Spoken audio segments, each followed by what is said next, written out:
Las zorras tienen cuevas para dormir, las aves de los cielos.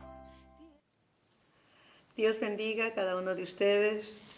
Nos iniciamos con entusiasmo en el capítulo 12 del libro de Romanos y la palabra del Señor vamos a leerla iniciándonos en los primeros versos, el 1 y el 2. Es los dos únicos versículos que vamos a tratar en este estudio. Vayamos a la palabra y vamos a leer todos juntos si les es posible. Así que, hermanos, os ruego por las misericordias de Dios, que presentéis vuestros cuerpos en sacrificio vivo, santo, agradable a Dios, que es vuestro culto racional. Y en el verso 2 dice, no os conforméis a este siglo, sino transformaos por medio de la renovación de vuestro entendimiento, para que comprobéis cuál sea la buena voluntad de Dios, agradable y perfecta. Como introducción aquí, el apóstol Pablo nos presenta las costumbres y las normas que dirigen o valoran el comportamiento que gobierna este mundo, o sea, la ética, lo moral. Y comienza el capítulo 12 con el verso 1 con este imperativo: presenten a Dios vuestros cuerpos. Lo cual es una característica cristiana. Una característica es lo que debe de distinguirnos como cristianos. Ahora, esto los griegos nunca lo dirían. Para los griegos lo más importante era el espíritu. El cuerpo para ellos era una prisión, algo despreciable y vergonzoso. La teoría de Sócrates era que el cuerpo era el que pecaba. Por lo tanto, la muerte era la amiga que libraría al alma de esa prisión, para ser libre en la otra vida sin tener ninguna relación con el pecado. O sea, pequemos con el cuerpo, a fin que el alma no es la que peca. Y había entre ellos en sus orgías un dicho muy popular que decía así: come y bebe, que mañana morirás. O sea, disfruta la vida a lo grande, al fin y al cabo mañana moriremos y tu alma quedará libre. Y como consecuencia de esta creencia, pues tu alma no es la que pecó. Lógicamente no hay ninguna condenación para esa alma. Al decir esto, cuando ellos decían eso, les mostraban a cada invitado un ataúd con un esqueleto dentro y le decían, mira, esto vas a hacer. Por eso mejor come y bebe, que mañana vas a morir. Para demostrar esta teoría, Sócrates tomó una copa llena de la cicuta, o sea, un veneno mortal que se obtiene de esa planta, bebió el veneno delante de sus discípulos para así demostrar que su teoría era verdadera. Lamentablemente no regresó para demostrar con evidencias su teoría.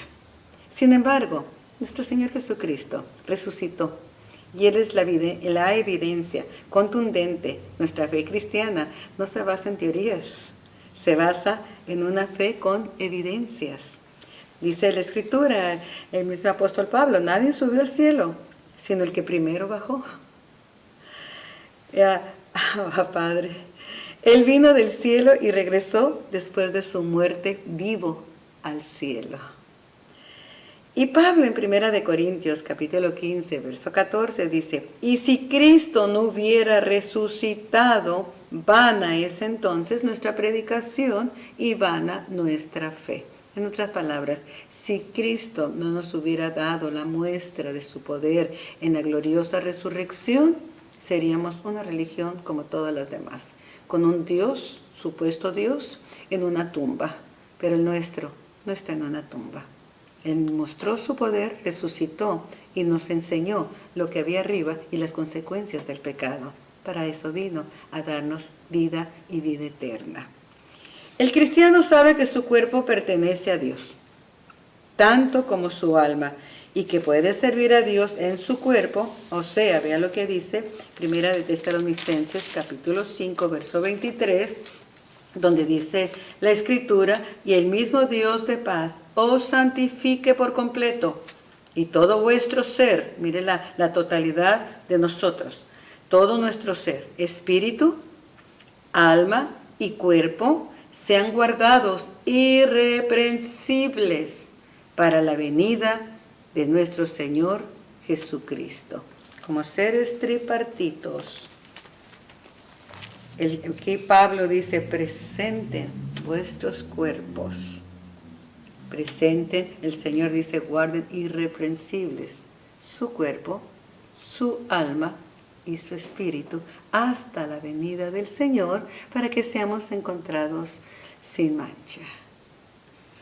Muy diferente a la teoría de los griegos, que solamente el cuerpo era una cárcel, una prisión, y que el cuerpo podía pecar y hacer todo lo que quisiera, los deseos carnales, al fin que a la hora de su muerte quedaba liberada el alma para la eternidad. El cristiano sabemos, amados, todos los cristianos sabemos que pertenecemos a Dios, tanto como nuestra alma y nuestro espíritu, en su totalidad le pertenecemos a Dios. Pablo en 1 Corintios capítulo 6, versos 19 al 20, dice que el templo viene a ser, o sea, nuestro cuerpo, viene a ser el templo del Espíritu Santo de Dios. Y el cuerpo es el instrumento con el que hacemos la obra del Señor. En la encarnación del Señor Jesús, en el capítulo 10 del libro de Hebreos, verso 5, dice que el Padre le preparó cuerpo al Señor Jesús para cumplir su misión en el plan de salvación y hacer su obra dirigido por el Espíritu Santo. Él se ofreció completo, cuerpo, alma y espíritu, se ofreció completo a la voluntad de su Padre.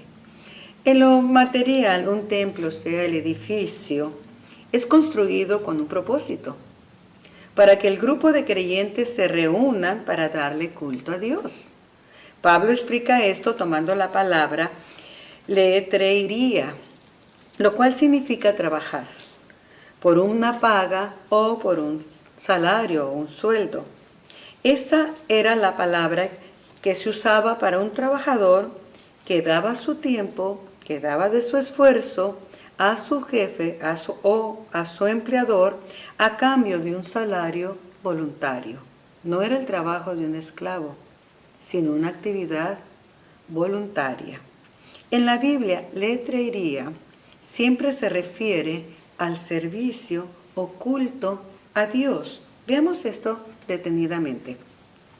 El verdadero culto no es ofrecerle a Dios una liturgia, por muy buena que parezca, o un ritual bueno, ni tan siquiera si es el más solemne. La definición de liturgia es el conjunto de prácticas establecidas que regulan a cada religión en el culto y las ceremonias religiosas. Por ejemplo, el servicio o culto se inicia con una oración, cantos de alabanza, cantos de adoración, ofrendas, enseñanza o predicación, clausura y adiós. Ahora, el apóstol Pablo dice en este capítulo que el verdadero culto es ofrecernos a Dios en todas las actividades y trabajos que desempeñemos. No es solo algo que practicamos o hacemos en la iglesia únicamente, sino algo que todo el mundo pueda ver. Bien podemos decir, voy al templo a darle culto a Dios. Muy bien dicho. Pero el culto no termina en el templo.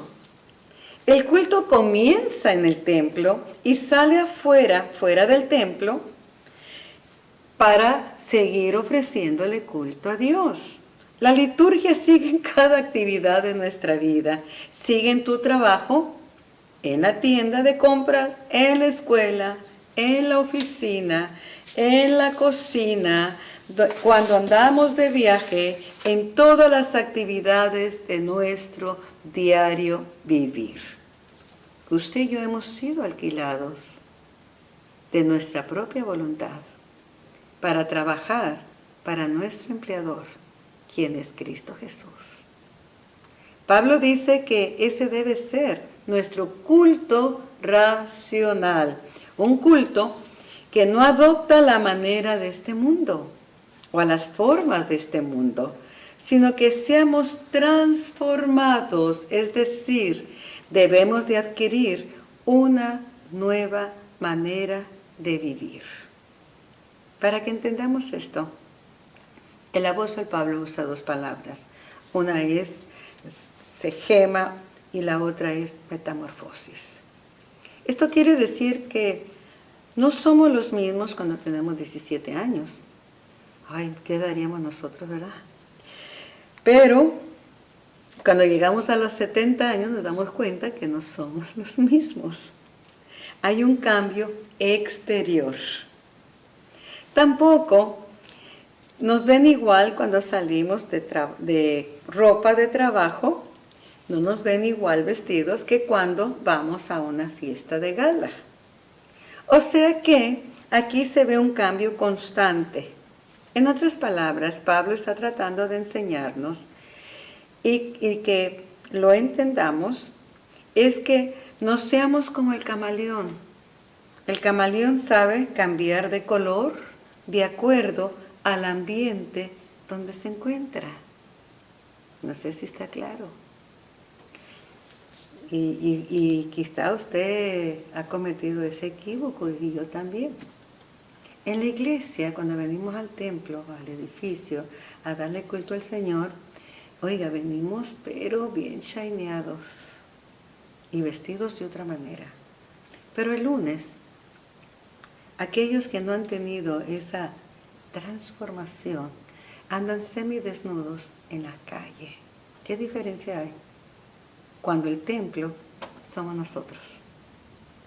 ¿Puede notar ahora y entender lo que Pablo nos está diciendo? Y al expresar este comentario, que no seamos como el camaleón, que sabe cambiar de color de acuerdo al ambiente en que se encuentre. En la iglesia tengo hasta otro estilo de hablar, otra manera de hablar, otra manera de comportarme.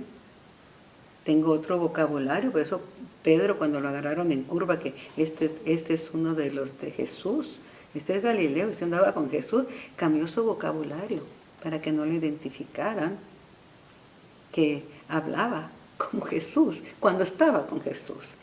Amados en Cristo, note usted, el culto sigue, el culto no termina, la liturgia no termina en la iglesia, va con nosotros, porque somos el templo del Espíritu Santo. Entonces, aquí lo que está hablando Pablo es algo bien serio. Pablo dice que no nos conformemos a este mundo, no sigamos la corriente de este mundo, que está constante en cambio, siguiendo las modas y tendencias que el mundo ofrece. O somos o no somos.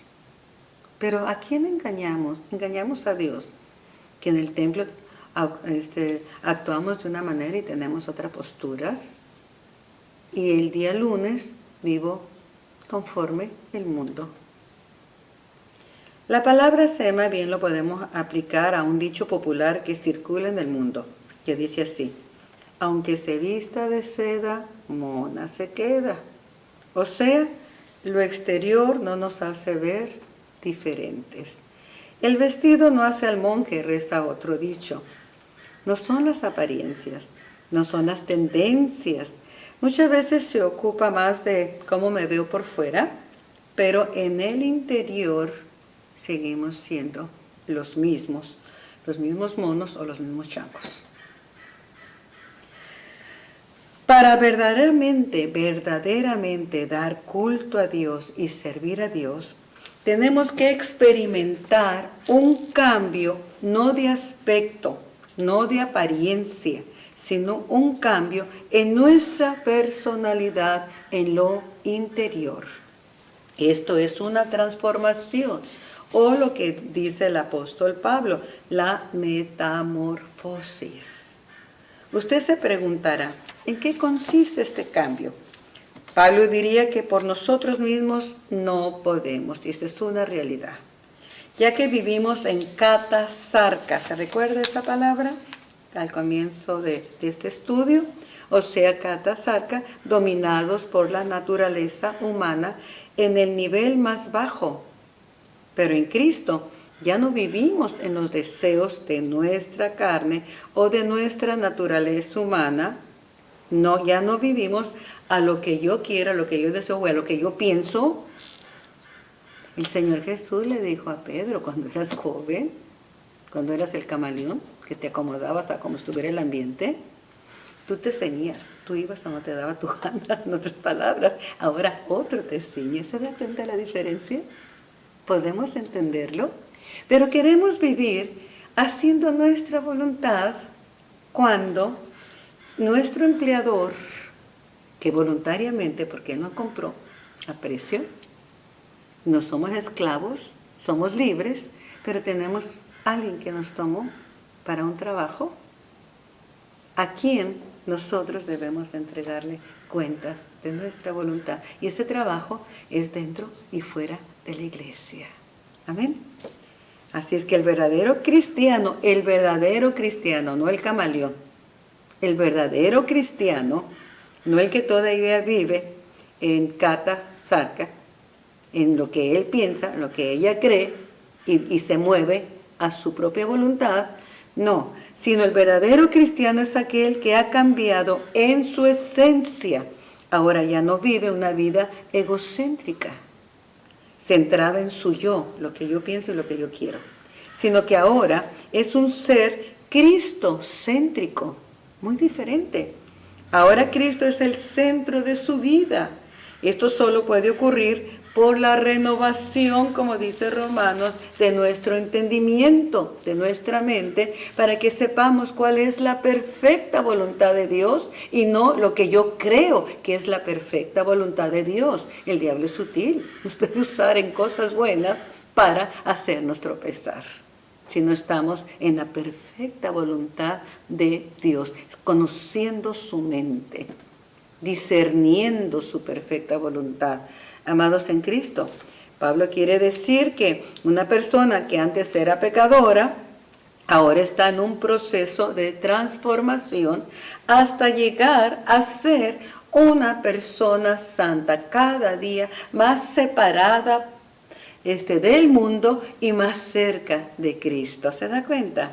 Cuando Cristo llega a la vida de un hombre y de una mujer, vienen a ser nuevas criaturas, tienen una mentalidad diferente, y es cuando realmente podemos ofrecerle a Dios el culto verdadero, que no termina dentro de un edificio llamado iglesia, sino que el culto continúa en cada momento y en cada acción de nuestra vida, como dijimos anteriormente, en el trabajo, en la escuela, en todas las actividades de nuestra vida, como dice Deuteronomio 6, cuando te levantes, cuando te acuestes, cuando andes de viaje, esto estará siempre en tu corazón.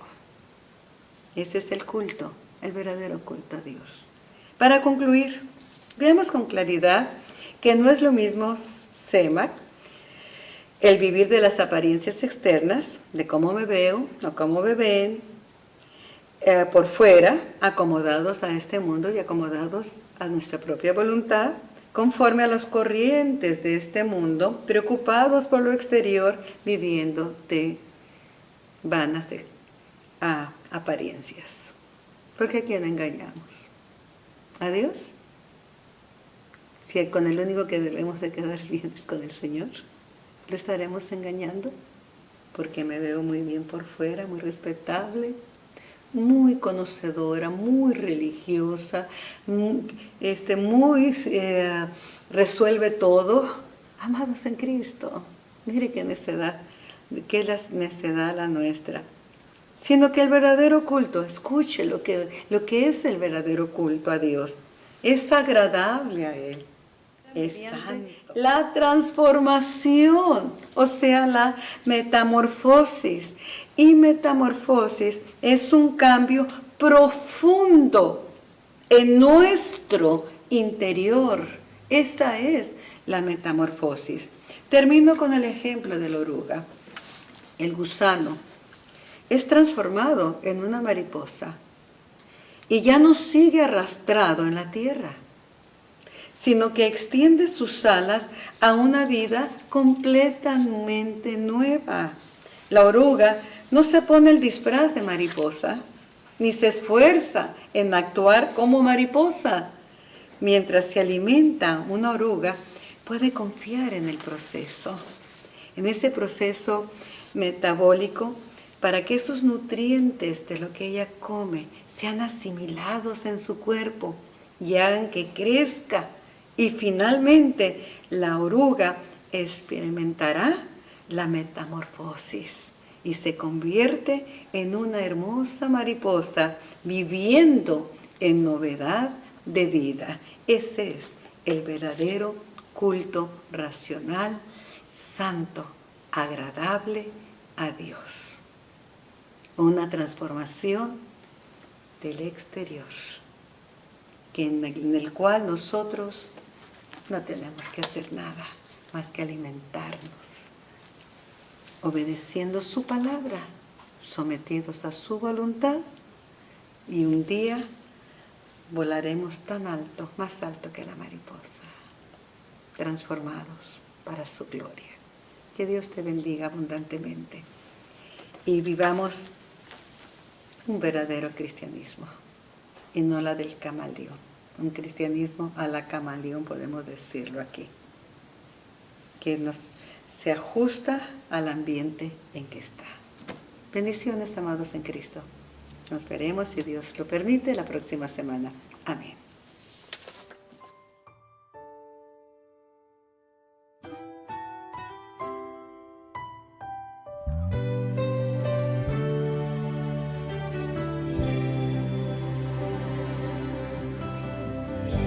Ha sido largo el viaje, pero al fin llegué.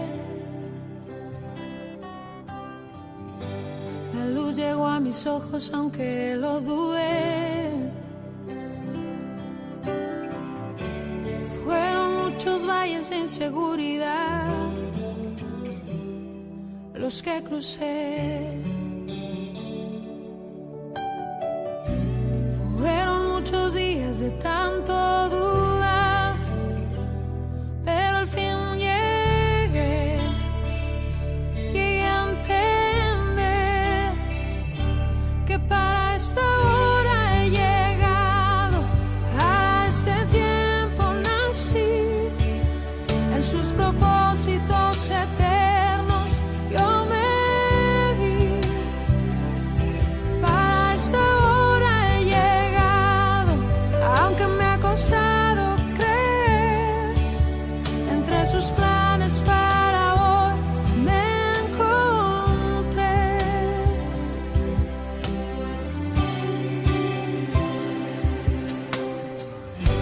Y nunca imaginé que dentro de su amor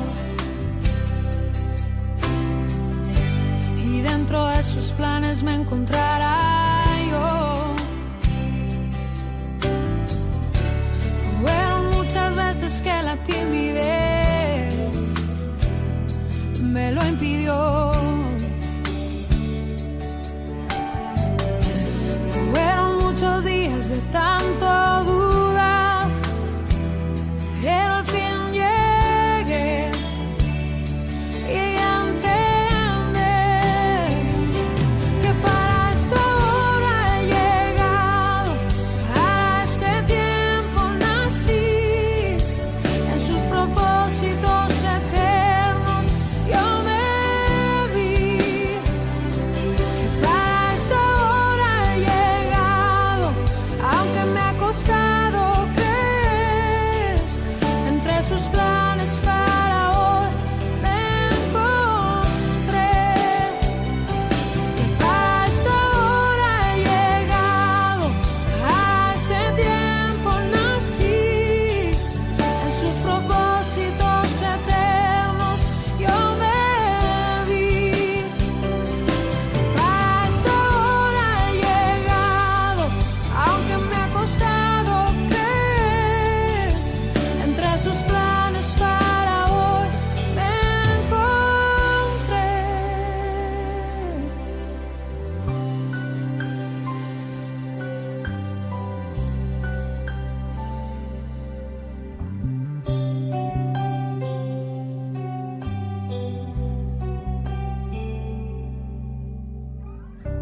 Ha sido largo el viaje, pero al fin llegué.